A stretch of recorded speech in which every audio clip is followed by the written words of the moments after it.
Let's start from the tables of the Gold Board, because this afternoon the board has declared a crackdown on all foreigners trading in gold in local market following the expiration of all gold trading licenses previously issued by the Precious Minerals Marketing Company (PMMC) and the enforcement of the new Gold Board Act. Now, speaking at a news conference today, the acting managing director Sami Gyamfi stated that the new law criminalizes direct gold purchase by foreigners in the local gold market. Section 78 of the Ghana Gold Board Act provides that any person who had a license under this old regime, whether the license was issued to the person by the PMMC or the minister responsible for lands and natural resources, that license has ceased to be valid upon the coming into effect of the Ghana Gold Board Act. We are using this medium to remind all foreigners in the local gold trading sector that the deadline for them to exit the sector is today, 30th April 2025. And that from tomorrow going, it shall constitute a punishable criminal offense for a foreigner to buy or sell gold in the local gold trading sector. That is the first information we want to share with you.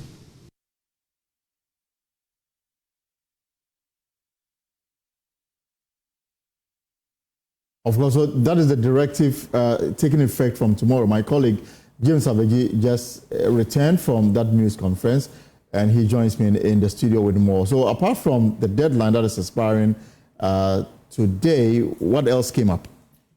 Elton, you know that when government passed the new Gold Board Act, it's essentially, rules out the Precious Minerals Mining Companies Act, which needed to come to an end.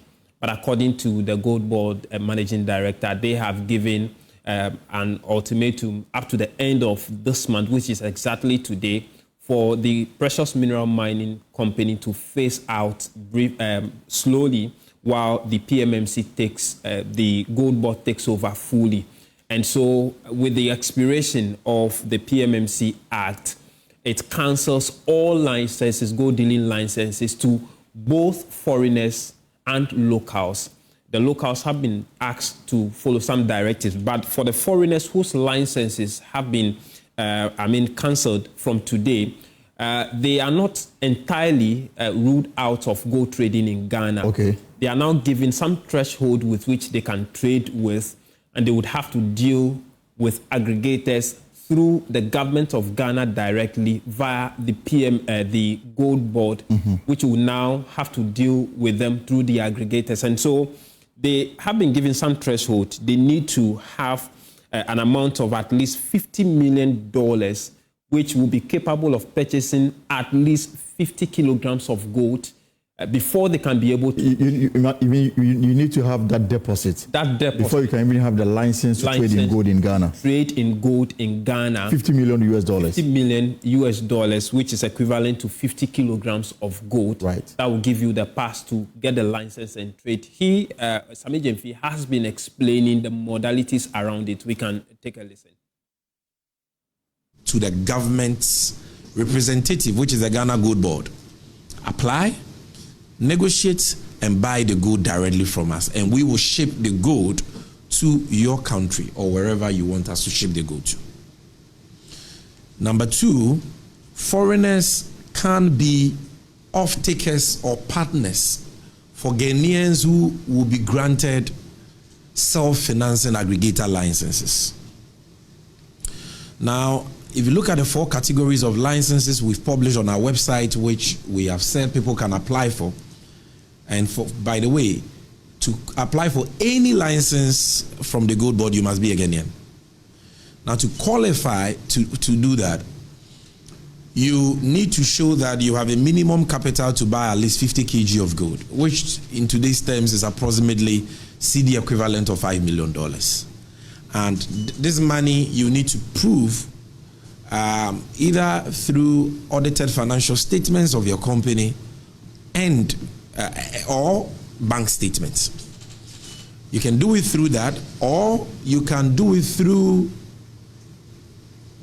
the bank statement and financial statement of any investor, partner, or off-taker you may have outside the country who is willing to send you money so that you buy gold for them. Safe to say that they cannot send you the money under the current regime directly. They have to send you the money through the gold board.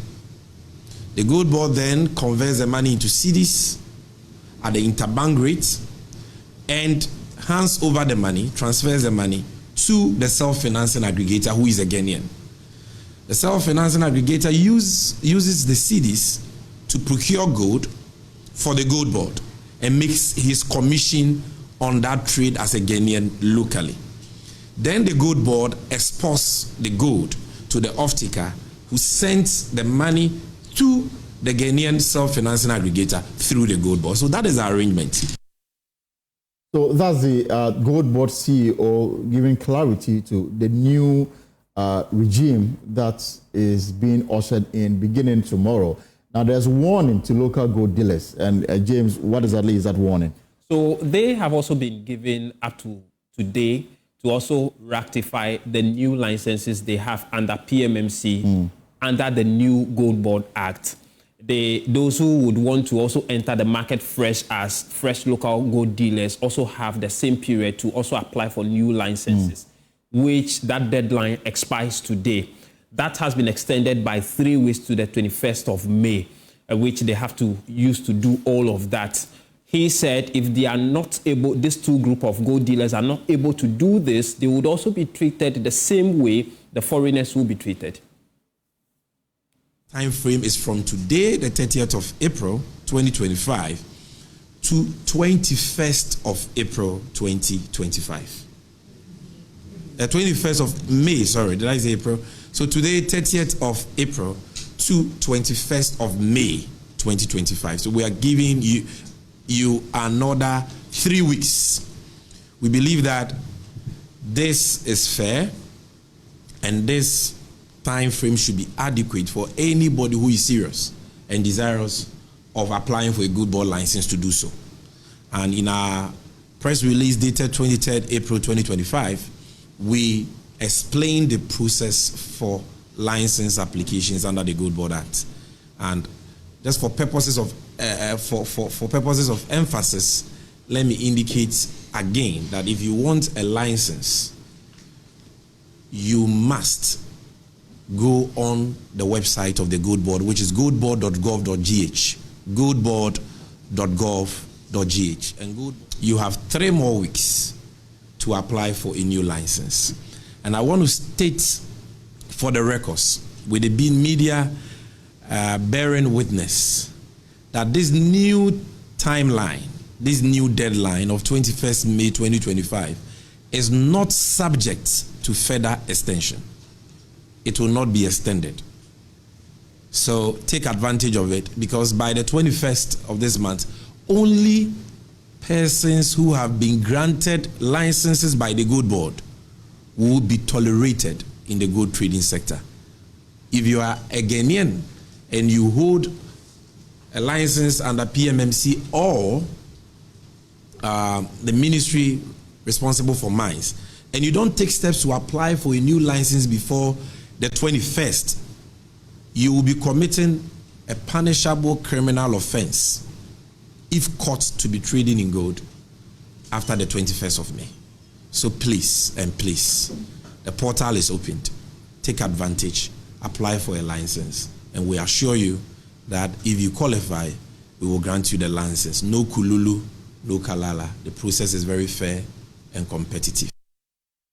Right. So, James, finally, before you go, I remember the finance minister gave them some target to meet. Are they on course? Well, according to him, per his checks, as we speak, you know, in that 2025 budget, the finance minister said they'll be allocating some $279 million for the gold board, and they are expected to export at least 3 tons of gold every week. They said as we speak, they are doing somewhere 2.5 tons, and so they are not hitting the target yet. But he believes that the autonomy that will be granted to them to do this fully on behalf of government, not through the Bank of Ghana, would help them from the coming weeks to hit and even exceed the 3 tons of gold. But as we speak, they are doing somewhere 2.5 tons. And they are also in the process of drawing down that $279 million from the finance ministry. But they are not far from the target. Not too far. They are some 500,000 tons short of. To make it. James Abeji, thank you so much for coming through. And he was at that news conference called by the Gold Board CEO, Mr. Sammy Gyamfi. Now, we'll be exploring on this particular matter shortly with the Media Relations Officer of Gold Board, Prince Kwame Minka. But if you are into gold dealership, the ultimatum here is that you need to renew your license or get a new one before the 21st of next month. Otherwise, you are completely cut off from this gold business. And we want to find out more on this particular matter. As we also look forward to that news conference coming up at 4 p.m., the Attorney General Minister for Justice, Dr. Dominic Ayine, will be addressing the media at 4. It will be government official response to the resolution passed by the Ghana Bar Association calling on the government to reinstate the suspended Chief Justice of the Republic. They described the President's directive or the President's decision to suspend the Chief Justice as unconstitutional. There's been a lot of interpretation given to the Ghana Bar Association, the communique that came up yesterday. The Justice Minister, the Attorney General, will have his turn at 4 p.m. We'll bring you that live to you here on the program. We'll also be talking about MPP and whether they are healing or deepening the crisis in the party. But for now, let's talk about gold, the precious metal, and of course, Mr. Prince Minka is my guest. Prince, good to see you. Good to see you. Is it interesting you're on the other side? It's quite refreshing to be on the other side. It is. And it's exciting as well. And congratulations too. Thank you. Thank you, Alton. Great. So let's talk about these new timelines that have been given by the minister. First, we can break it down for us. There is an expiration of an existing legislature at the end of today. Yes. And there will be a new dawn starting tomorrow. Absolutely. And there is a timeline that gold dealers must meet. Otherwise, they are off the market. So Absolutely. First, let's start with what is expiring today. What exactly is it? So what is expiring today is a complete exit from the local gold trading market by foreigners. Okay. And we, as we have indicated in most of our press statements that we've issued, it's a way of, decongesting the local gold trading market, and also ensuring that we are able to regulate and watch the inflows and transactions of gold within the local gold trading market. And also it's our way of dealing with how some of these foreign players tend to take advantage of the system. Okay. So now that we've been given that mandate to be able to monopolize the trading system, we'll be able to track where the gold comes from, where it goes, and what it does for Ghana. So the decongestion that you mentioned earlier, if you can explain it. So when I say decongestion, I'm talking about what existed in the past. So in the past, you had PMMC issuing gold trading license. You had the Minister for Mines also issuing gold trading license as well. And then you had private individuals also playing a role within the value chain. And then you had foreigners also playing a role. You had, like I said, private individuals doing so. But the foreigners were taking undue advantage of the system. Some of the foreigners were taking undue advantage of the system. So now we're saying that as you exit on this day, 30th, as your time has elapsed, and we are thanking you for whatever it is that you've done.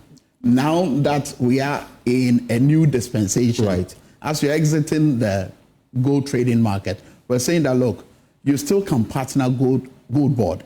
And the way out, as your reporter indicated, and of course, as we indicated in our press conference by the acting CEO of Gold Board, Sammy Gyamfi, the only way out for you is that you can offtake gold from the gold board. Offtake means you can buy gold from the gold board. Or otherwise, you can as well work with your local partner, right, who is the self-financing aggregator. The self-financing aggregator is a license that an individual, a Ghanaian, can acquire from Gold Board to enable him or her trade within the value chain. So a self-financing aggregator license holder can partner a foreigner. All right. In that sense. But you don't see the situation where, for example, some of these foreign companies may be backing these aggregators silently. We've sat down, we've done the math, we've done the analysis. I'm not going to disclose our strategies here about it. But like Sami Jamfi rightly put it at the press conference, my boss, like you rightly put it at the press conference, if you're a Ghanaian caught fronting for a foreigner, the laws of Ghana would deal with you. Remember recently, we issued another communique which suggested that some Indians had been nabbed by the security intelligence in Ghana. So some four Indians. And they were arraigned before court, and they had to appear before court. Now, what exactly did they do? Well, I mean, gold smuggling, and the details are a bit scanty, right. But I'm just waiting for it to play out in court, sure, so that we can have a better details to put out there. But what I can tell you is that they were engaged in gold smuggling. That's one. And then as well, they had a Ghanaian, a local, who was fronting their business. So it was the investigation that brought out all these things. So yes, we are very keen on that, Ghanaians fronting for foreigners. And we have our strategies in but Prince, how deep-seated can this be? Or how deep-seated could this be in terms of the underhand dealings in the sector?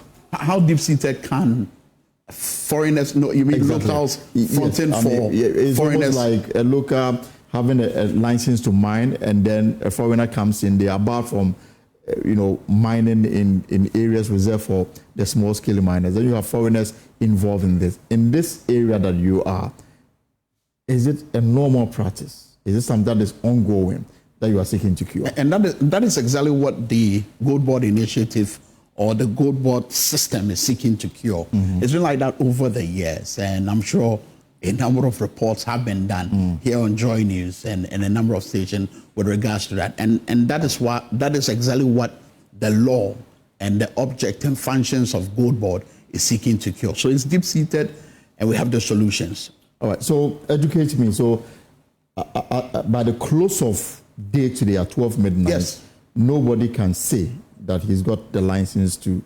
do business in this sector. No, referring to foreigners. To foreigners. Foreigners cannot play the trading role in the local gold trading sector. You cannot buy from a miner. You cannot sell to a buyer.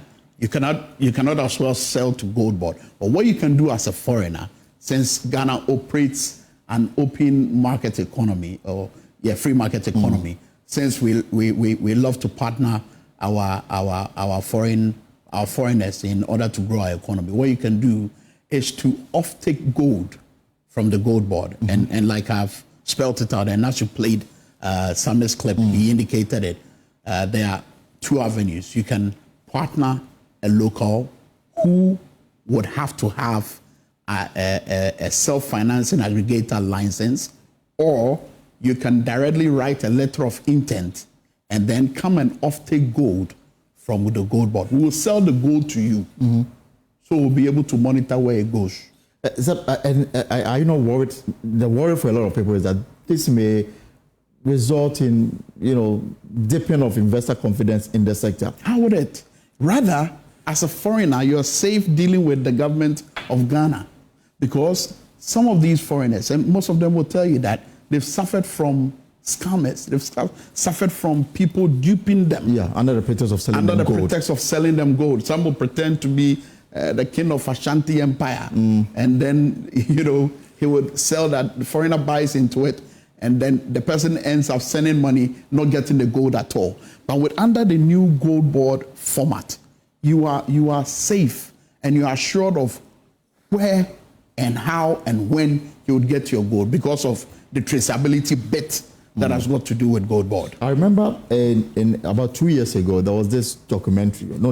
The former vice president, he went to Dubai, and he was told that Dubai was getting a lot of gold from Ghana.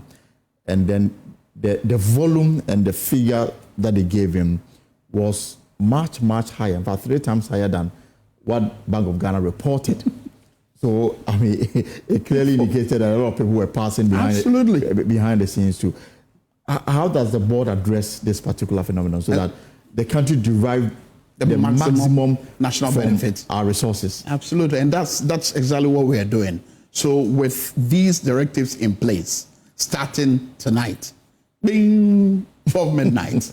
If you had the bell here, I could ring it for you. Of course. By 12 midnight, starting midnight, after this day, no foreigner, and I mean no foreigner, wherever you're from, is expected to involve him or herself within the local gold trading value chain. When you do that, the laws of Ghana will catch up with you. And the punishments are really punitive. I mean, you can be in jail for as long, I'm sure you've read the act. Of course, yeah. You can be in jail as long as 25 years, minimum 15 years. You don't want to risk that. Of course. Especially when there's a right route to take in order to be able to have the gold and then use it for whatever. But does the board have the data of foreigners who are already in this sector? And in terms of their commitment to go with the new regime, is there a discussion already ongoing? There have been various discussions, and we've had, I mean, since I joined the gold board, there's been a number of calls from international partners who are eager to partner gold board. And when I give them this explanation, they feel that, look, this is the best way to go, and they would rather want to go the gold board route than going elsewhere, because, like I mentioned to you, most of them are concerned about the number of times they've been scammed. So data, yes, we have it, because under the PMMC regime, they were working with some foreigners. And now with gold board in place and becoming that sole monopoly within the gold trading landscape in Ghana, that data would guide us or guard us going forward. In terms of your men on the ground, do you have enough to monitor this? You know, we have gold. Ensure total compliance. You know, we have gold inspectors, right? Yes, of course. You know, we have a task force. Yeah. And it was the work of the task force that resulted in the arrest of the Indians. Yeah. So that should tell anyone that, look, be assured. And leadership is right on this. Every policy that inures to the benefit of a people boils down to the right leadership in place. And we've got the right leadership in place to ensure that the laws of Ghana work. Thankfully, we have a lawyer who is leading the charge. I asked because of the Dubai story I told you earlier on. Yes. I mean, how the gold got out of this country is so much unclear. Last year, for example, the former CEO of Cocoa Board complained about the fact that Togo, with no evidence of growing cocoa, and Burkina Faso, for example, with no evidence of growing cocoa, are now even exporting cocoa. And then, per their investigation, it was established that most of the beans that they are exporting were smuggled from Ghana. In terms of how porous our borders are, and this new region, which for a lot of people is a game changer in stabilizing our city and also dealing with the gold smuggling. How are you going about it? Yeah, so I will again reiterate what I've said earlier, and without giving out too much information, because, you know, when it comes to security matters, you don't want to let the cat out of the bag. Right. You keep your strategies close to your chest. But all that I can say to assure the people of Ghana who believe so much in the gold board principle, objects and functions, is that we've got the right mechanism and structures in place to be able to deal with this problem. Right. It will not be a problem. We will not have any problem. We're going to sail through, and by God's grace, we'll all be smiling as Ghanaians. And then, if you can clarify this, the minimum deposit that a foreign entity needs to have before you can enter into, is it $5 or $50 million? Okay, so at the press conference, it was indicated that you need at least 500 kilograms, which is equivalent to $5 million or so. I may want to check that. But and this amount will be deposited? And this amount is expected to be deposited to the gold board, who would in turn give the CD equivalent to your self-financing aggregator partner. Okay. I think I get it now. So for you from the board, you are certain that this will be the game changer? Absolutely. And you are also certain that this will be the game changer. I can tell, because I know you. I mean, I can tell it from the looks on your face and the excitement and joy with which you talk about Gold Board. And every Ghanaian should support this policy initiative, because it will go in a long way to help alleviate the plight that we are facing currently, which is the cyclical headache that Ghana has, of course, which has got to do with our forex.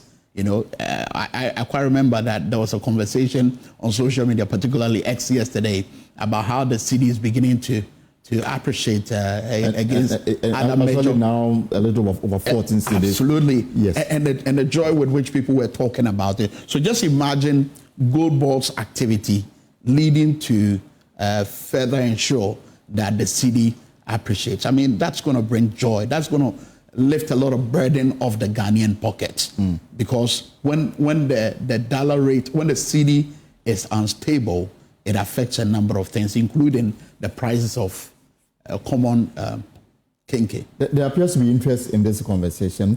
In terms of revenue assurance, I mean, somebody's asking, for example, the downstream sector in the oil sector. There's this entity, SML, their job is to monitor and ensure that every drop is accounted for. And then they're able to advise the Ghana Revenue Authority that this is how much was lifted and this is how much in terms of tax should come to you, so that there's no confusion about, I lifted 100 barrels and you are reporting 500.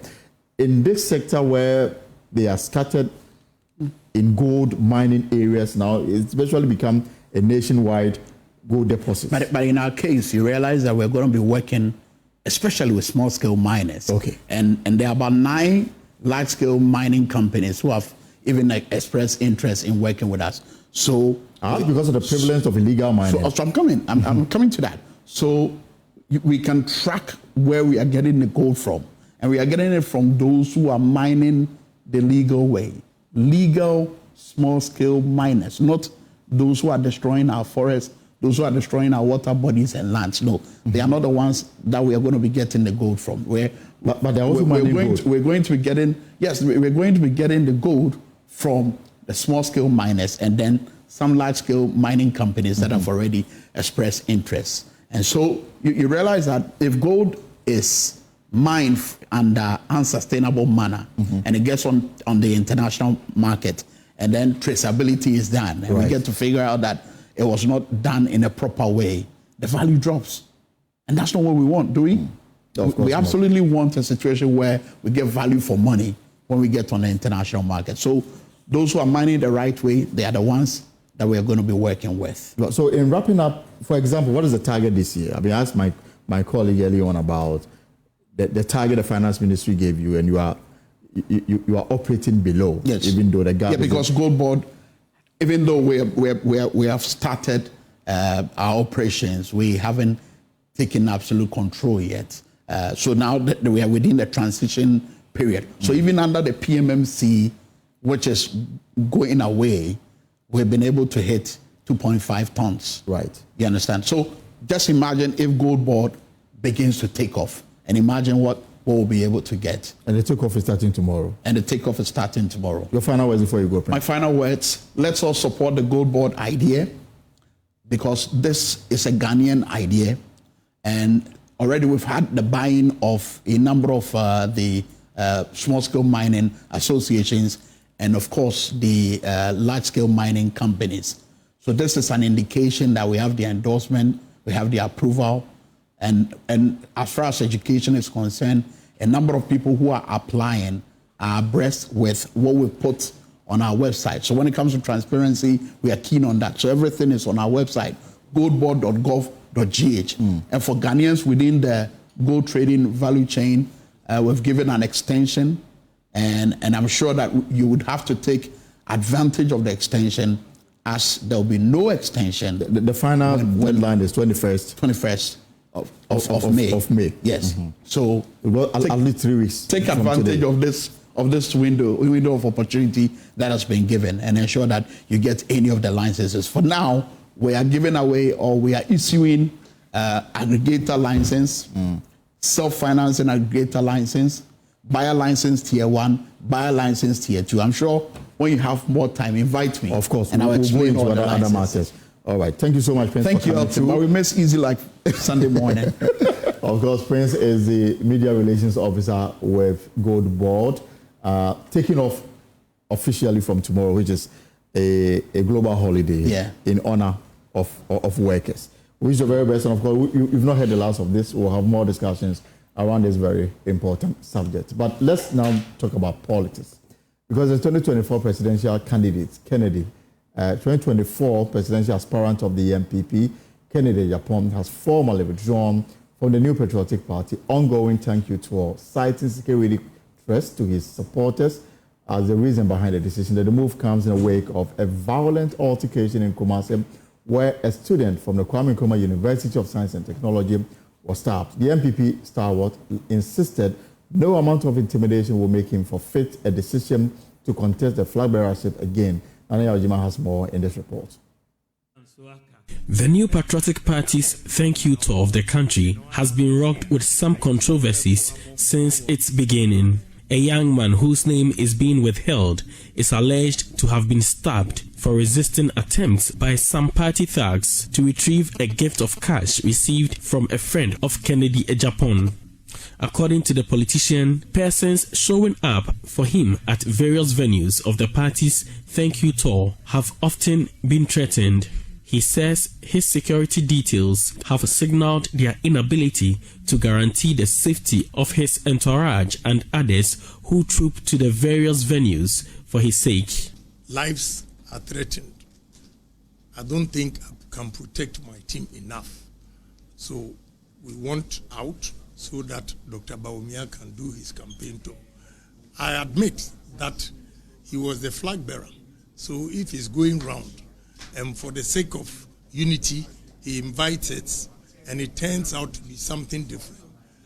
I mean, we just have to stay away for them to do their own thing. So in brief, all I'm saying is, my team is pulling out, but I still call for unity in the party. This will not scare me to leave the party. We built the party from 1990 till now. So as for intimidation, they should rest assured that intimidation will not help them. I'm not somebody you can intimidate for me to stay out of the party. I'm still a party member. I'm calling for unity. The strong-speaking politician has refused to respond to the allegations and alleged assaults, but insists on fighting for justice for the students. And therefore, if I'm preaching for unity, I will not preach violence. I just want everybody, all supporters, to calm down. But I'll make sure justice is done to the student who was hurt. Publications are coming out that my supporters were fighting over 2,000 cedis. It wasn't 2,000, it was just 1,000 cedis. That Ali Suraj security that he brought, snatched from the students. So it's not my support who were fighting over 2,000. That is not true. Meanwhile, former flag bearer aspirant of the NPP, Kennedy Ohene Japan, has indicated his readiness to contest the flag bearership again when nominations are opened. And at an appropriate time, I assure them that we are also going to campaign. I want everybody to know, every party member to know that I'm going to contest. They should be ready. And respectfully, nobody can tell me to back off. I will not back off. Because we started from 1990 till now. The incident has been reported to the police, with 3 spent ammunition shells tendered in as evidence of shooting by the thugs. For Joy News, Nana Ojima, Kumasi. Well, yesterday, a former chief of staff, Kwadwo Mpiani, who is also a leading member of the MPP, urged the national executives of the party to suspend the ongoing thank you tour. Mr. Mpiani further wants the party to set up a committee to study the content of the Professor Michael Quay's report and advise the party on the way forward instead of embarking on this thank you tour. That the government didn't perform well, and as head of the government, you should take a lot of the blame. I believe what did he say? I remember during the elections, he said somewhere that the box talked to him. Didn't he say that? Right. So he should take, if If we have done so well that Ghanaians were prisoners, he would have been the president that we president. Kufuor's administration has done so well that we should do this. So if the administration didn't do well, he should take the blame for it. So, Ms. Ampiani, this afternoon you are calling for the party to maybe take a step back, maybe discontinue this thank you tour. Look at why it I believe so. They should take a step back. What is happening is not good for the party, and get back indoors and find a way out of this mess. When the party is in opposition and the national chairman becomes the leader of the party, in this tour, we appear to be seeing Dr. Bawumia as the face of it. Is it right? Well, I think you have answered it yourself. If the chairman is the leader, then he should be the face of this tour, not a candidate who may want to contest again. And there are others who also want contesting.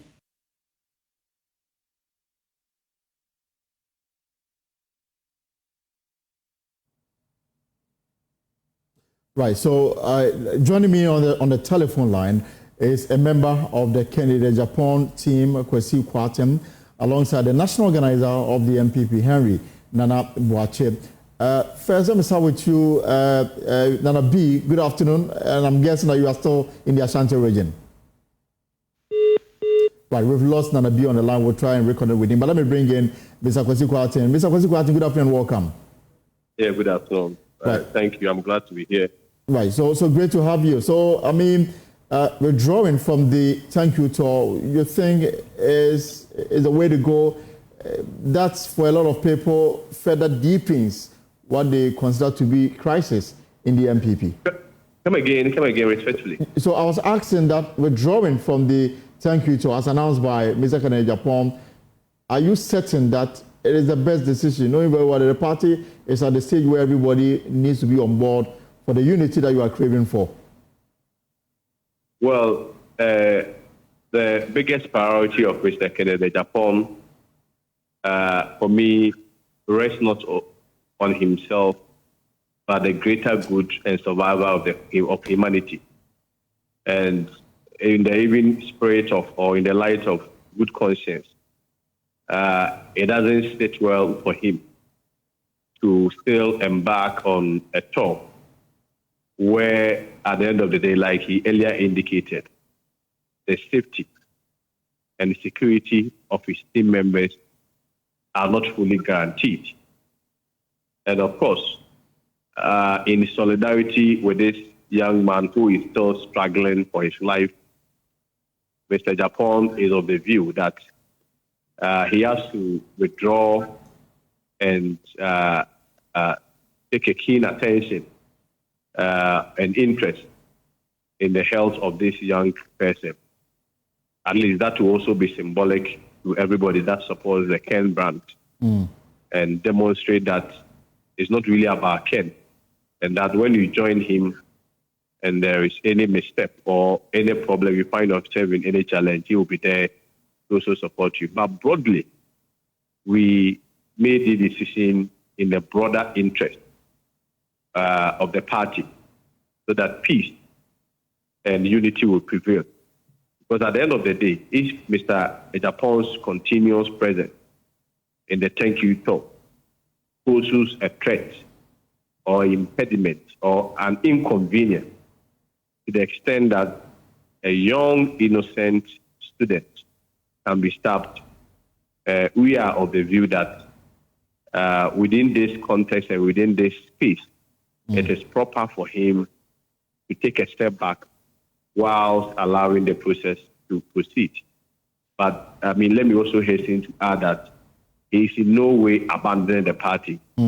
He still remains true to the colors of the party and the values of the party, and still will preach unity even after having taken this position.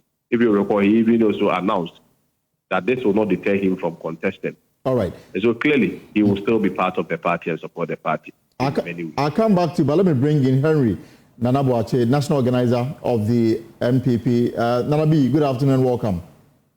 Elton, good afternoon. So I've heard you speak on a number of occasions yourself, the General Secretary, you've been very conciliatory in your comments, especially at the start of this thank you tour. I mean, to the extent that sometimes you come to admit the role that for a lot of people did not go well, and then inviting those who were hurt to come on board. This latest setback, to what extent would it affect the unity that you are craving for?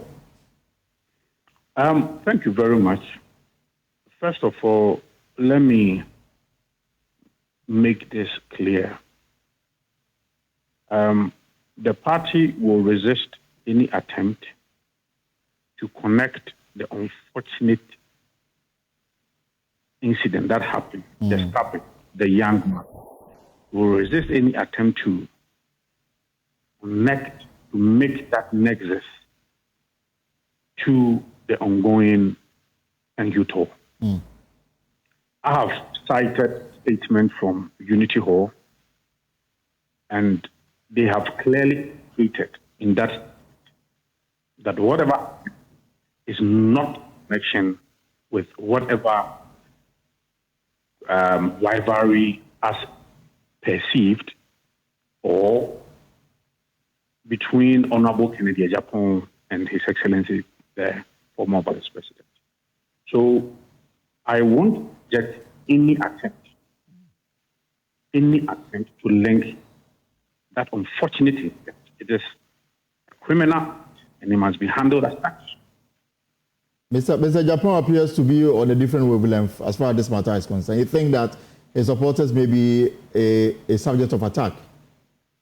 No, for what I've read, these are a group of young guys who were brought in from Unity Hall. I was in Unity Hall myself. I was a member of the Traditional Council. And this is a conventional practice. Any political party at all can invite them. And then they can go and give a presentation through morale. That is singing. That is how we term it. So for me, what happened and what I've heard people say, they were giving some money, somebody went to collect it, and a scuffle ensued, and the stabbing happened. I'm told that there were also some gunshots. Look, this is a purely criminal matter, and I'm aware that the police is going into it. But what I will reject as the national organizer is for any narrative to be put on this incident that, look, let's connect it to Honorable Kennedy Japan and His Excellency the Vice President. No. And that is why I'm saying that I'm making reference to the statement that came out. And I'm very happy that they cleared the air, that it is not in connection to that. So therefore, what do you make of Mr. Japan's reason? He's basing his decision not to be part of the thank you tour on what happened. Oh, I think I respect that decision. The decision is that, yes, maybe this happened to this young man because I'm told that supporters of Honorable Kennedy Japan brought these Kunti guys in. So that is where, again, I also agree with my brother Kwatin when he says that in solidarity with what has happened, he is pulling out. I respect that decision. I respect that act. That is fair enough. But all that I'm trying to say is that the narrative out there that, look, the new Patriotic Party's thank you tour is featured with all of these unfortunate incidents because of the rivalry as it perceived to be the rivalry between Honorable Kennedy Japan and His Excellency the Vice President. In fact, throughout the tour, they've had very cordial relationship. Right. They've been talking. They've been having tete-a-tete. I mean, you recall that an unfortunate incident happened in Bono region. Yes. Between Honorable Kennedy Japan and then the Bono regional chairman. And even the former vice president and all of them, they exchanged some pleasant exchanges, and that calmed tensions down. So that is why I'm saying that nobody should try to create an unfortunate incident between the former vice president and Honorable Kennedy Japan. And throughout the campaign, I've listened to Honorable Kennedy Japon. He's been preaching peace. He's been preaching togetherness. Let's forge ahead. Let's move ahead. So, for me, the tour, and again, I will also disagree with anybody who says that, we need to suspend the tour. We need to stop it. No, I'll disagree. I was actually coming to that to ask you what you make of the call. Okay. Especially, it is a decision of National Council. It is not a decision of 2 or 3 or 4 people. This is National Council's decision, the second highest decision-making body of the party. Yes, we went in for an elections. We suffered a humiliating defeat. And all of these issues are within the regions. In fact, we should have even embarked on this tour some months ago. But because of Professor Michael Quay's report, that was yet to come. Report, or the assignment nationwide, we had to suspend it. They presented it 2 weeks ago, and then we started the thank you tour. Yes, we need to engage the party structures. We need to, we did not win, but we also need to go and appreciate their hard work and also tell them what really happened and how and why we must stay together so that we can win 2028. So in every elections, after whether we win or we lose, you will see that the presidential candidates were back on a thank you tour. This time around, it was different. It was the party, the 2024 presidential candidate, and council decided that let's invite all presidential aspirants to be part to display unity. All right. Let me allow Mr. Martin. The fact is that anybody who says that I would disagree with the person. Yes, if you go and you face challenges, you face them. You need to just make sure you deal with it. You don't run away. All right. No. So I would disagree with anybody who says that we need to suspend it, we need to stop it. No, we don't. We must confront these issues now so that we resolve our issues better than staying on it and then facing these challenges later. No. I'll come back to you to ask you whether people announcing their intention to contest this position or that is premature and what the party make of it. But let me allow Mr. Kwarteng. Mr. Kwarteng, in listening to Mr. Kennedy Japon in that video clip that we played, he kept referencing we are withdrawing so that Dr. Bawumia can continue with his campaign. Is that the vibe he gets, that this is a campaign for the former vice president? Say that even before joining Mr. Kennedy Japon's team, I was a member of the MPP Fed. Right. So whichever way, I am mindful of my public utterances and comments. I am more interested and aligned to the overall context within which he situated his withdrawal. That for him, he believes that he's doing that in the interest of peace, in the interest of party harmony, and the collective unity of the party. And again, he also referenced that of the young boy who is battling his life and the fact that he needed to pay attention to him. And I will waive that invitation to discuss whether or not the ongoing tour is a campaign for the current vice president. The former vice president, right, as we all know, made some comments. Of course, he made some presentations during the tour. And those ones were also in the public space. And so with that question, I will leave it to the jury out there as to whether the posturing and the remarks made marks that of a campaign. I will not be in a sole position to make remarks on it, but I will leave that to the jury out there, whether or not it's a projection of him or not. But what I know is that our decision is based on the supreme interest of the party, so that if we are of the view that our continuous and consistent presence in the thank you tour, as referenced by Mr. Kennedy Japon, is not fully welcome, and that is a feeling that we must respect, that he has, and we must respect. We are of the view that within that specific context and within the time frame, it is better for us to withdraw, and I'm sure subsequently we can still come together and conduct other activities or events as one people and one party. But our commitment to the party remains so high, and Mr. Kennedy Japon is still very connected to ensuring that the unity and peace of the party is really. But Mr. Kwarteng, because of what you said, do I get the impression that you feel you are not? You feel like an outsider in this particular enterprise when you use the word that you didn't feel so much welcomed? No, that was what Mr. Kennedy Japon mentioned. But I mean, you see, bottom line is that Mr. Kennedy Japon is known by how passionate and free he speaks about his opinions. And I'm not sure he's also intimidated by anything. Kennedy Japon is not a pushover. So I do not subscribe to the view that he may feel being left out. He will find his place, he will fight for his place.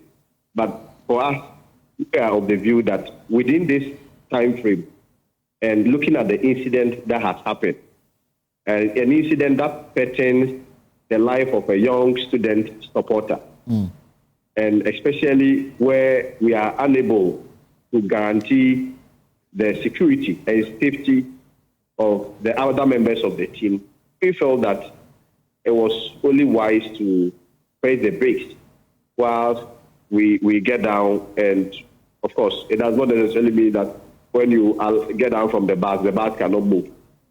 The bus can proceed, but we were of the view that the acceleration of the bus was not going to help us, especially with our presence within the bus. Let me come in here and perhaps let's clear this matter. The party has rules and regulations governing the conduct of internal elections. In fact, in time past, the party had come heavy on those who picked ahead of time. Mr. Kennedy Japon was emphatic in that video clip that he will contest the presidential race of the party, which me and you know that it is very far away from today. The party is going through a phase in terms of rediscovering itself after what happened in the last election. Comments like this, when you are even seeking to bring everybody together, don't you think he's just been a little, going ahead of himself? Well, I mean, let's not pretend. Who does not know that the former vice president is nurturing ambitions to come back again? Likewise, somebody like Mr. Kennedy Japon. We've also heard that of the Honorable Champion and that of my former boss. And even I still consider him as my boss. But they've not made it official. They are yet to make such pronouncements official. I am coming. Yes, I am coming there. If you would allow me to learn. Right. I want to say that in all these discussions, context is very important. And when you take the text out of the context, you only be discussing the pretext and not the main substantive issue. At the end of the day, he laid the foundation. And the foundation was that if these attacks on his supporters and his understanding was meant to silence him and distract him from contesting, then he was going to disappoint people with such motives. And so the context was very important. There was an if clause. There was a caveat. If it is not so, then we all move on. So it is not as though he just announced that I'm going to contest in violation of clear party rules. He premised it on a certain caveat. Right. And the caveat was that if people believe that they are going to use these tactics, these distractions to prevent me from contesting, then look, I'm going to disappoint them. I am not sure this is in any way violating any party provision. But I mean, I do not make those final decisions beyond my pay scale. I'm sure if he flouts any such rules, there are people responsible for addressing him. Can he allow the national organizer of the party to speak to this? Nanabi, is this a healthy comment? I mean, I've heard, for example, the former Sumin MP say that I will contest the general secretary position of the party. Now we are hearing from Mr. Kennedy Apoint, at the time where you are seeking to put the house together? Elton, let me quickly address something Kwesi just mentioned. And you see, this toll, it is never meant to project anybody. You see, that clarification must be well pivoted on two issues. Number one, it was a National Council's decision to go on this thank you tour. Number two, National Council said invite all presidential aspirants to be part. So it cannot be that this tour is intended to project a particular person, in this case, the vice president. If that were to be the reason, then clearly there will be no need for us to even feature the presidential aspirant. Because as I said, over the years, presidential aspirants, whether we win or we lose, they go on their thank you tour. So that is the first point. So it is never to protect anybody. And indeed, I will say this, and I will advise my brother Kwesi. I'm happy the kind of work he's doing for Honorable Ken. But sometimes we, the followers, we create the tension. Look, we were coming from Takrade to Agona Nkwanta. Immediately, we got to, Honorable Ken got to Agona Nkwanta. He pulled me to the side. We had one more stop. And he was telling me that we need to structure the program well so that we can move to the next stop. Because we had finished with the first two programs. And we were really behind time. Then all of a sudden, a footage comes out. That you were being warned. Then I was being warned. And then the person said that Honorable Kennedy, in his usual self, threatened Nanabi. I mean, very bizarre. Very, very, very, very bizarre. And it was very unfortunate. Then the next minute, I also saw another post saying that, Nanabi has been slapped by Opariansa. And then I saw people justifying that, that is the reason why Honorable Ken pulled him out to console him. These are people. In fact, it was a member of the tour who took that video and put it out there. So, please, sometimes the tension will never be created by the principal actors. Most of the time, the tension will be created by the followers. That is why I'm saying that my brother Kwesi has a Herculean task. He is with a very huge figure. Yes, it is very important that some of the things we say and we do, we are mindful of. And I'm happy he said that he is a member of the New Patriotic Party first. Again, I admire the work he's doing for Honorable Ken. But he should always be careful that whatever they do, especially because he's leading people, because he's doing this work, obviously he has followers. You should be able to caution them. So those who are declaring their ambition ahead of time... Yes, that is what I'm coming to. No, I mean, for me, I listened to Honorable Ken. He said that when the time, in fact, at the point, he even mentioned that when nominations are open, I'll contest. Right. Yeah, he said that. So I do not find anything wrong with it. Okay. And again, we should not play the ostrich here. As Percy said, we know a number of people who are losing their put. We just have to manage it in a proper manner. That is all. That is why, for me, I have called for this presidential primaries to be conducted very early, honestly speaking. Right. Because it looks like we spend too much time on internal elections and then we keep hurting ourselves. Okay. All right. Mr. Kwarteng, final words so that I can allow Nanabi to also tell me what is coming up on Monday. Mr. Kwarteng, your final words on this subject. Well, I don't think we have Mr. Kwesi Kwarteng on the line. So, yes, so please. Yeah. I didn't hear you. All right, please go ahead for me. Your final thoughts on this matter before I bring the curtain down.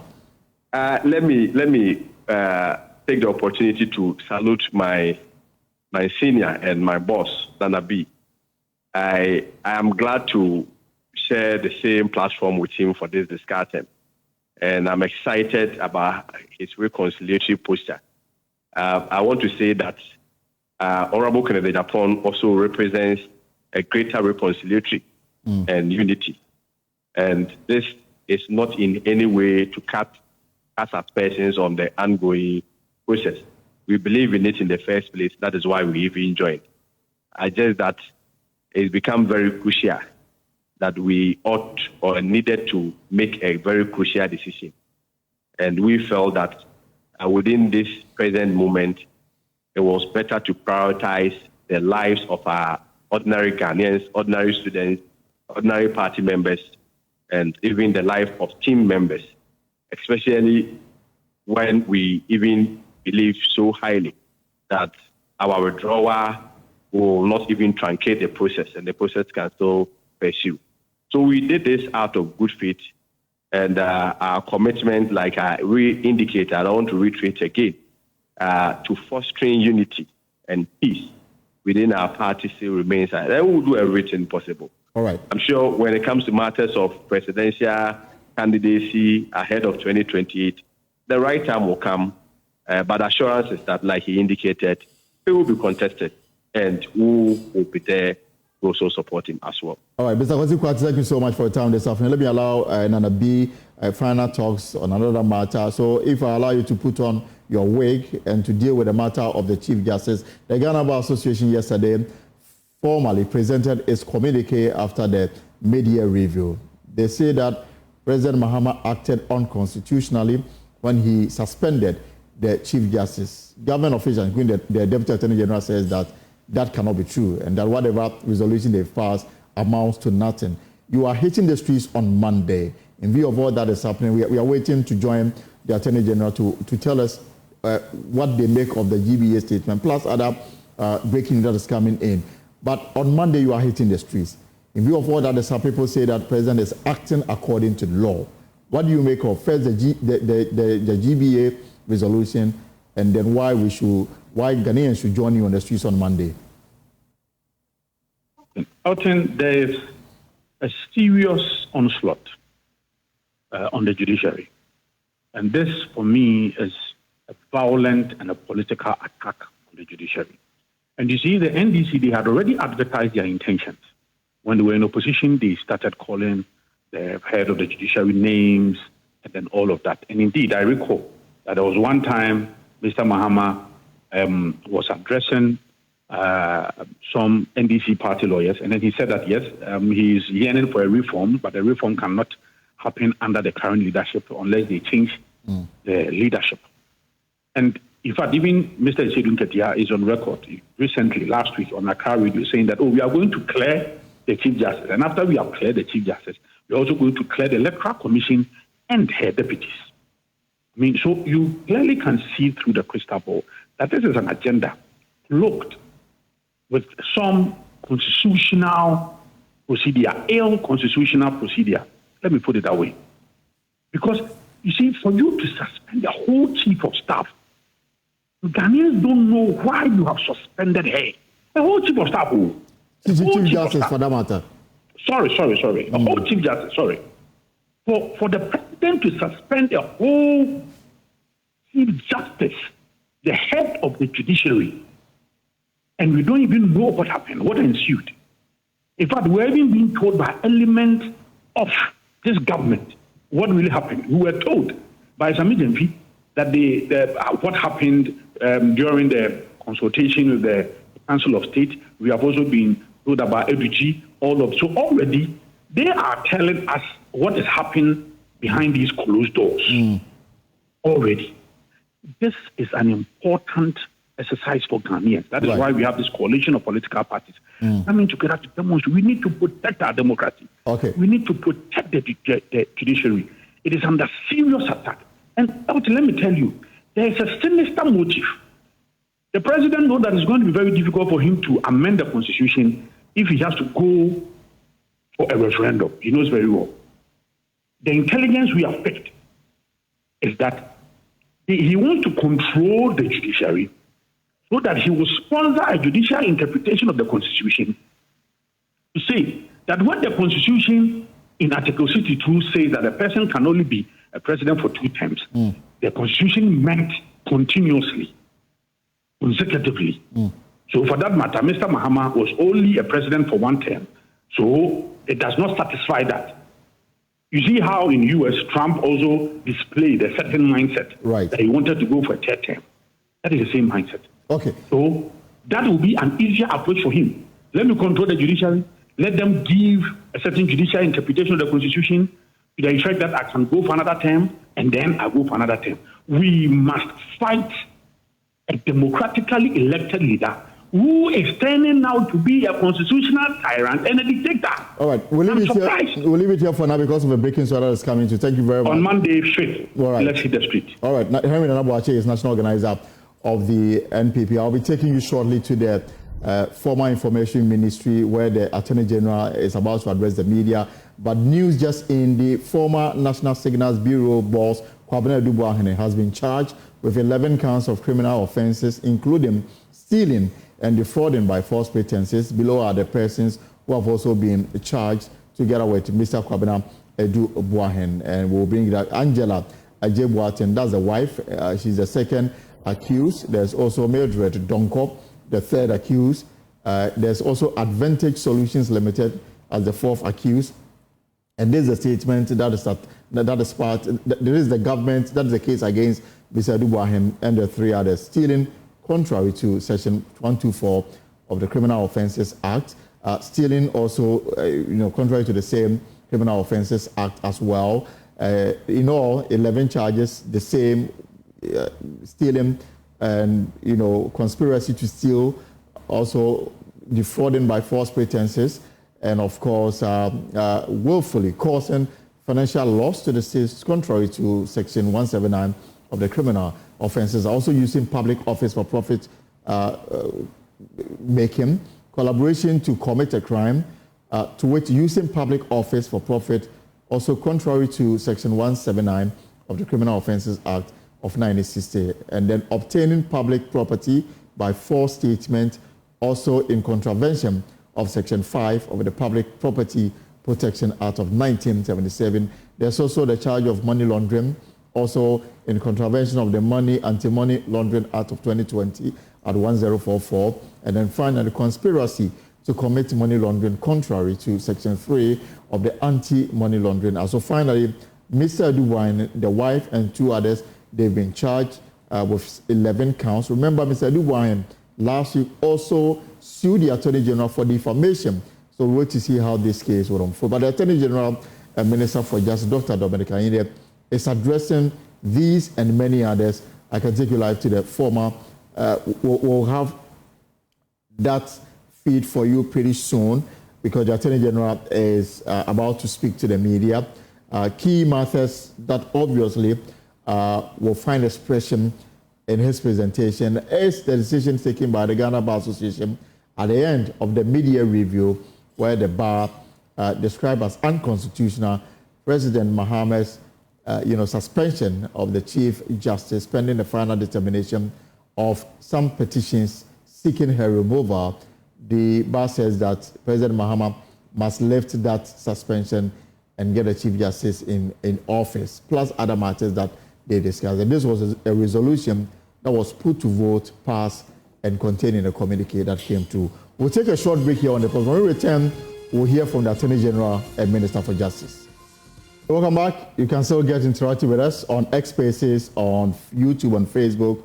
And I see a lot of you comments on the matter relating to Kwabena Dubuahene. We'll bring you some of the comments shortly, as we also wait to take you to the former Information Ministry for that news conference by the Attorney General and Minister for Justice, Dr. Dominic Ayinde. But this afternoon, some members of the Ghana Bar Association have slammed leadership of the association for allowing the passage of a resolution calling for the reinstatement of suspended Chief Justice Gertrude Tokonum.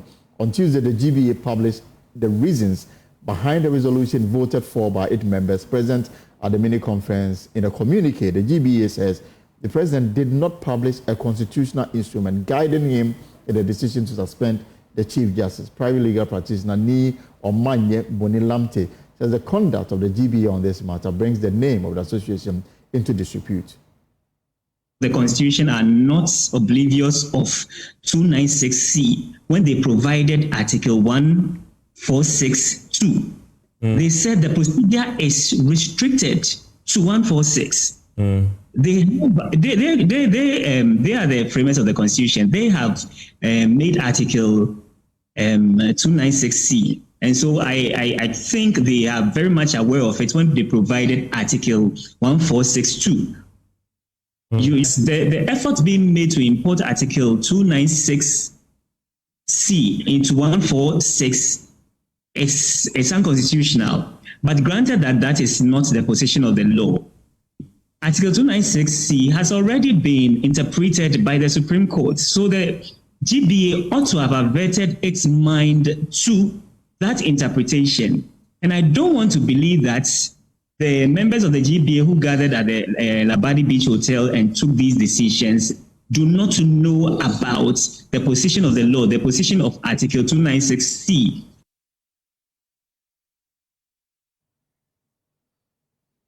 Well, let's get more reaction on this matter because another lawyer, Alfred Papadankwap, said the GBA's resolution suggested that the president should have ignored the advice of the Council of State to suspend the Chief Justice. The president was acting upon the advice of the Council of State. Yes, what it actually means is that it was based on the advice of the Council of State. So the GBA as an organization cannot come and make a point that the president should ignore the advice of the Council of State. That is actually what the GBA is saying, that president should ignore the advice of the Council of State, which I find it very, very unfortunate. Now, number two, you would also realize that there is actually a pending application for the suspension of the order for suspension, or however you call it, at the Supreme Court. I stand to be corrected, but there is actually an application which was filed by Vincent Sifwa on that matter. Now, if the GBA, which earlier on had issued a communique that we should be mindful on some of these discussions because the entire matter is sub judice. And just a few days after, the GBA, knowing very well that this matter is sub judice, comes out to now flout its own directive and make the point that the president should revoke the suspension. What it actually means is that the application now pending before the Supreme Court, which is to be heard later on in the month, has already been determined by the GBA, which is quite unfortunate coming from the Ghana Bar Association. So also speaking on this matter is Raymond Bidema, who is also a member of the GBA, and he says that he's criticized the association for taking what he believes is a prejudicial position, given that there is currently a case before the Superior Court of Ghana. I don't think it lies in the mouth of GBA to tell whether or not a thing is unconstitutional. That is the role of the Supreme Court to determine constitutionality of a matter. So if you read the case of S Party Scorsa, the Supreme Court was very elaborate, very explicit on the instances where a person can actually invoke the original jurisdiction of the Supreme Court in order to determine the validity of a matter, and also the Constitution itself has provided for a mechanism by which, if a person feels that a thing that is done is unconstitutional, how to go about it. If you go to Article 2+1 and Article 130, you can go there for that thing or that matter for which you think it is unconstitutional to be declared, and it does not lie in the mouth of any individual or an association to determine the constitutionality of a matter. So the Ghana Bar Association is, however, refuting claims. It hurriedly put together the mini conference to put pressure on President Mahama on this matter. Now, GBA PRO, Xavier Okoji, says the conference had been planned before the issues became topical. If I recall, we had a media conference in 2022 when we review our scale of. So it's a regular thing that we do. It's actually supposed to be an annual affair, but sometimes circumstances are such that we are not able to do it. So one cannot say that it's been organized because of this topical issue that's going on. Because don't forget the suspension of the Chief Justice took place just last week. And we've been advertising this conference for over 2 weeks before the fixed date for the conference. Now, it wasn't organized just for this. If it was just for this, I believe the communique or the resolutions we came up with wouldn't have been in respect of other subject matters, apart from this very subject matter.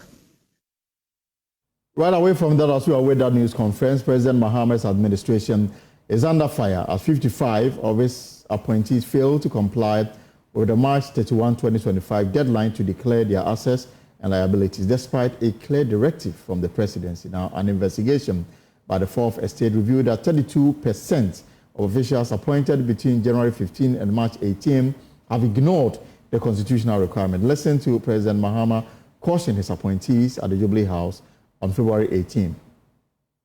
Modesty and prudence must be the guiding principle upon which you, myself, and our Vice President fashion our governance. The people of Ghana will hold us accountable for the trust that they have placed in our hands. It cannot be business as usual. We must be transparent and fair in all our dealings. The anti-corruption institutions will be empowered to investigate and deal with any appointee who falls foul of the law.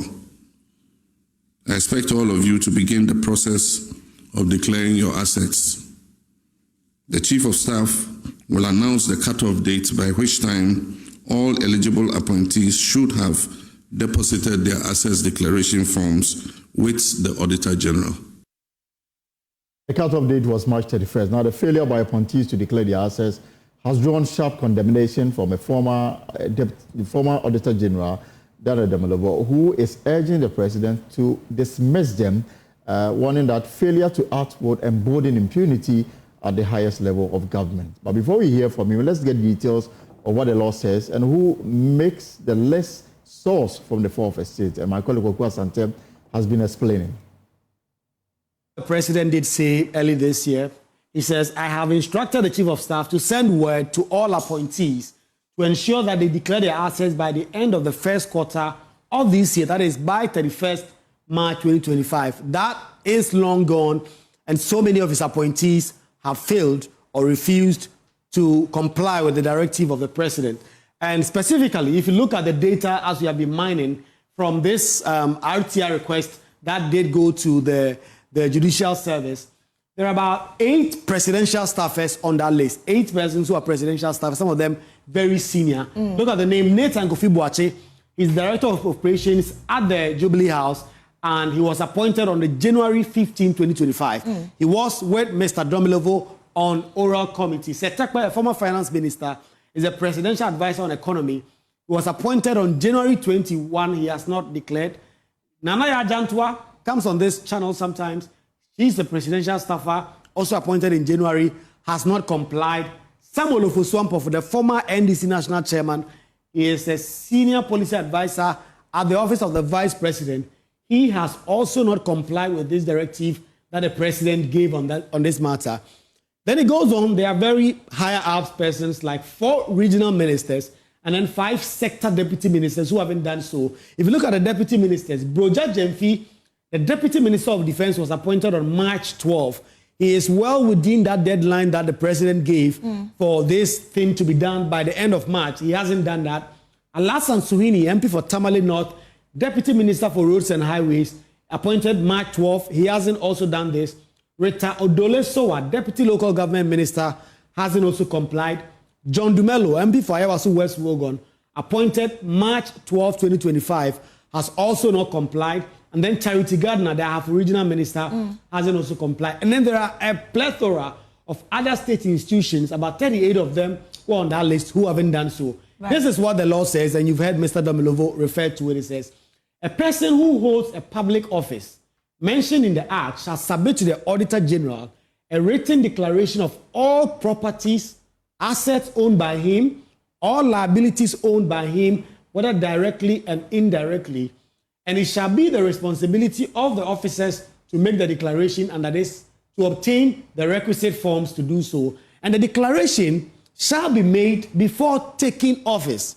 That is the law. And in fact, there are those who have said that even the president breached that, because when he submitted his own declaration assets to the Auditor General, he had been in office for several weeks and in close to 2 months when he did make that. And then you ought to do that again at the end of every 4 years. Well, we can hear from a former Auditor General, Daniel Domilovo, who is asked President Mahama to sack those who are in violation of the Act. The first thing is that this is gross indiscipline and disrespect for the president.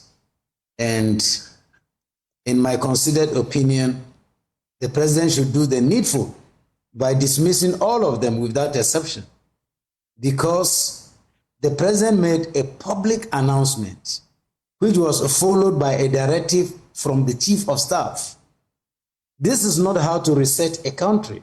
If the team that is going to help the president manage the affairs of the country is so indisciplined, they don't have respect for the president, I think the acts must fall immediately. Should clear all of them. There are about 33 million Ghanaians and several capable people who can do the work. So I don't take this lightly at all. And I hope the president does not take it lightly as well. Well, let me take you to the Ashanti Regional Capital now, because the Kumasi Metropolitan Assembly has reviewed 3 buildings located somewhere around Adum are having issues, and they intend to bring down these buildings shortly. We'll take a short break here on the pause and return with more. Welcome back, and of course, we're still watching that feed, but what is happening is that the Attorney General and his deputy are in court making their case before a judge regarding the 11 charges against Kwabena Adubuahin, the wife, and 2 others. And as we speak, they are making arguments before the court, the reason why this news conference is delaying. So when that news conference is ready, we'll have it. But the new justice that the Attorney General, Dr. Dominic Ayede, and his deputy are before a judge, making the case why Kwabena Adubuahin, the 11 charges against them. And when we have more on that, we'll bring that to you. Meanwhile, the Kumasi Metropolitan Assembly has reviewed 3 buildings located at the Doom Blue Lights area have been earmarked for demolition to pave way for the reconstruction of the market, which was raised by an inferno a month ago. It follows structural integrity assessment of the structure by the KMA, which recommended their immediate demolition to bring life back to the market, refuting claims of ordering the release of some impounded excavators. Kumasi City Mayor Richard Bwedi explained the excavators were intended for the demolition exercise. The building, including one owned by KMA and 2 other private developers, are expected to be pulled down in the coming days. My report says that 3 buildings, there are a lot of buildings there. 3 buildings would have to be demolished. Which are these buildings? The KMA building, which is on the Fuller Road, directly opposite the Central Market, the KJTR Phase 2 project, would have to be demolished. And in fact, that was what we were going to attack yesterday. That was the demolition exercise. That building was what we were going to attack yesterday. So yesterday, if we had gotten the machinery there, positioned them at the various places, I'm sure by this time, everything would have gone. If we were successful with the attempt that we made, I'm sure by this time, everything, I'm not sure, because when we had given ourselves targets that, okay, we'll mobilize to the place, 7 p.m. will start demolition, because by the time a lot of people have gone home, 7 p.m. will start demolition. By 4 a.m. we should be done. So this morning we're supposed to be doing clearing. Unfortunately, the plan backfired. So what's the plan going forward? How do you intend to demolish it? Because according to your report, we'd have to demolish it, but it's going to come at a bigger cost, and that's where I'm worried. When? I would have to look for budget lines that can accommodate the cost. What does And before we go, power is being restored across Spain as well as affected parts of Portugal and France after a widespread blackout Monday night brought much of the country to a standstill. Here to shed light on the cause and impact of the blackout is Deutsche Welle correspondent Emily Lechner, joining us from Berlin. Emily, what do we know so far? Well, yes, millions of people were left without power because 15 gigawatts of electricity disappeared from Spain's energy grid. That's what experts are saying. But they're also saying that that's about the equivalent of the electricity generated from 7 to 8 nuclear power plants. It's quite a lot of electricity. And what this meant was that hospitals didn't have power. They had to use generators to allow life-saving equipment to continue operating. It also meant that credit card transactions couldn't go through, leaving summer travelers stranded without the ability to pay or check into hotels. Transportation also came to a screeching halt because traffic lights were down, trains were stopped, leaving many commuters stuck. Mobile networks were down. People couldn't check in on friends and family. It impacted just about every aspect of daily life and caused quite a bit of fear and chaos. And the event spurred lots of rumors of a possible cyber attack, which at this point, Spanish authorities and representatives of the country's national energy grid say that they have ruled out. So no cyber attack. But they are still trying to figure out why the sudden loss of power as the rest of the country tries to bounce back from what was a very disruptive event. Well, a lot of Spain's energy comes from renewable sources. Did this contribute to the blackout? And has this happened to any other EU country in the past? I mean, that was certainly one of the theories that was floating around, but the Prime Minister, Pedro Sanchez, ruled that out, saying that renewable energies, the amount of solar power that is connected to Spain's energy grid, was not one of the reasons. But that certainly was being flouted in the beginning. It doesn't seem like that's likely the case. Now, this has happened in Europe before, not on this scale. There was a power outage in Germany where I am in northwestern Germany, though, about 20 or so years ago that affected about 10 million people. That cause was an overloaded grid. That was the same reason for a blackout that impacted about 50 million Italians around the same time a few years prior. But the scale of this one, which really incapacitated an entire country and parts of 2 others, has never been seen before. It's unprecedented. And it really just shows how reliant we are on our energy system and how vulnerable we've become because of this reliance. So what will Spain need to do to ensure this doesn't repeat itself? Well, because we still don't know exactly what was behind this, it's hard to zero in on a precise answer. But that being said, Spain and Portugal do rely on an energy grid that is relatively isolated from the rest of Europe, with just a few links to France and the rest of the bloc. And this is something that the EU Commission has warned Spain of in the past. It's argued that a more interconnected grid would allow for energy to be delivered from its neighbors in the case where there isn't enough supply to meet demand. I do want to say again, just to reiterate, that it's not clear right now that a more connected grid would have prevented this particular blackout, but it's certainly renewed questions about the vulnerability of an isolated grid. And then at the same time, it's also raised questions about whether or not a more connected grid would have actually helped, or if it could have actually helped spread the blackout to other parts of Europe. It's this interconnectedness that caused power to go down in a part of France, and also the reason that Spain has been able to get things up and running again, because France is supplying the power it needs to do this. Emily Lechner from DWTV, thank you so much for your time. Well, folks, that's our show for today. For more stories, log on to our website, myjoyonline.com. Adubuahen's wife and 2 others formerly charged over alleged $7 million corruption scandal. Gold Board extends deadline for Ghanaians gold traders to reapply for license, and Asantene case of Boko mediation holds initial engagement with factions. Well, so we'll end it here, but as and when the feed from the Attorney General office is ready, we'll bring that live to you. Whatever you are up to in the hours ahead, I hope it's profitable. Have a good evening. Take care and enjoy the rest of your day. My name is Elton Robe. Have a good evening.